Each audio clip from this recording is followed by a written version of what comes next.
ഇപ്പോൾ കേരളത്തിലേക്ക് യാത്ര ചെയ്യുകയാണെങ്കിൽ ഈ പ്രൈവറ്റ് ബസ്സുകാർ വാങ്ങുന്ന പൈസകൾ വളരെയധികമാണ്. കാരണം അവർക്ക് തോന്നുന്ന പൈസ വാങ്ങിക്കുവാണ്. KSRTC ബസ് ഗവൺമെൻറ് പ്രഖ്യാപിക്കുന്നുണ്ട്, പക്ഷേ ആ പ്രഖ്യാപിക്കുന്ന സമയം വളരെ ഷോർട്ട് ടൈമിലാണ് പ്രഖ്യാപിക്കുന്നത്. അതുകൊണ്ട് അതിന് മുന്നേ ആൾക്കാരെല്ലാം ടിക്കറ്റ് ഈ ഭീമമായിട്ട് തുക കൊടുത്തിട്ട് ടിക്കറ്റ് ബുക്ക് ചെയ്തിട്ടുണ്ടാവും. നാട്ടിൽ പോകാനായിട്ട് ഒരു മാസം മുമ്പ് തുടങ്ങി ട്രെയിൻ ടിക്കറ്റ് നോക്കിയിട്ട് ഇതുവരെ കിട്ടിയിട്ടില്ല. കർണാടക ബസ് ആണെന്നുണ്ടെന്നുണ്ടെങ്കിൽ സ്പെഷ്യൽ ബസ് എന്നും പറഞ്ഞുകൊണ്ട് ഇടാറുണ്ട്. അതാകുമ്പോൾ പിന്നെയും കുഴപ്പമില്ല.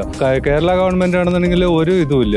എപ്പോൾ നോക്കിയാലും പീക്ക് ഡേയ്സിൽ നമുക്ക് 4000-5000 കൊടുത്തിട്ട് പോകണം. ട്രെയിനാണെങ്കിൽ ട്രെയിൻ ടിക്കറ്റും കിട്ടൂല. പിന്നെ ഒരു 2 ട്രെയിനും കൂടെ ഞങ്ങൾക്ക് ഒരെണ്ണെങ്കിലും പകലിട്ട് കയറാനുള്ള ഒരു സൗകര്യം ചെയ്തു തരാം. ഈ ശബരിമല സീസൺ വന്ന് ഒട്ടും ടിക്കറ്റ് കിട്ടാത്ത ഒരു അവസ്ഥയിലാണ് ഇപ്പോൾ. നമ്മളെങ്ങനെ നാട്ടിലെത്തും എന്നുള്ളൊരു സിറ്റുവേഷൻ നിൽക്കുകയാണ്. ബസ്സിലാണെങ്കിൽ ടിക്കറ്റ് ഇല്ല, ട്രെയിനിലാണെങ്കിൽ നമ്മൾ ഒരു മാസം മുന്നേ ബുക്ക് ചെയ്താലും നമുക്ക് ടിക്കറ്റ് കിട്ടാറില്ല. പേഴ്സണൽ വണ്ടി എടുത്ത് പോകണം, ഭയങ്കര കഷ്ടമാണ്. പ്രത്യേകിച്ച് നമുക്ക് മലബാർ സൈഡിലേക്ക് പോകാൻ കുറച്ചും കൂടി പ്രശ്നങ്ങളാണ്. കാരണം ആകെപ്പാടെ ഒറ്റ ട്രെയിനേ ഉള്ളൂ. ആ ട്രെയിനിലാണെങ്കിൽ 2 മാസം മുൻകൂട്ടി ബുക്ക് ചെയ്താലും മിക്കവാറും ടിക്കറ്റൊന്നും കിട്ടാത്ത സ്ഥിതിയാണ്. ഫെസ്റ്റിവലോ അങ്ങനെ എന്തെങ്കിലും വരികയാണെങ്കിൽ നമ്മൾക്ക് ഓപ്ഷനേ ഇല്ല. ഇപ്പോൾ തത്കാലം നോക്കുകയാണെങ്കിൽ പോലും 99% കിട്ടാറില്ല. ഇപ്പോൾ 1 മാസം 1.5 മാസം മുമ്പ് തന്നെ ട്രെയിൻ ടിക്കറ്റ് എല്ലാം ഓൾമോസ്റ്റ് ഫില്ലായിരിക്കും. പിന്നെ വേറെ നമ്മുടെ ഓപ്ഷൻ ബസ്സാണ്. ബസ് നോർമലുള്ള റേറ്റിനേക്കാളും 2 ഇരട്ടി അല്ലെങ്കിൽ 3 ഇരട്ടിയാണ് അവർ ചാർജ് ആക്കേണ്ടത് ഫെസ്റ്റിവൽ ടൈമിൽ.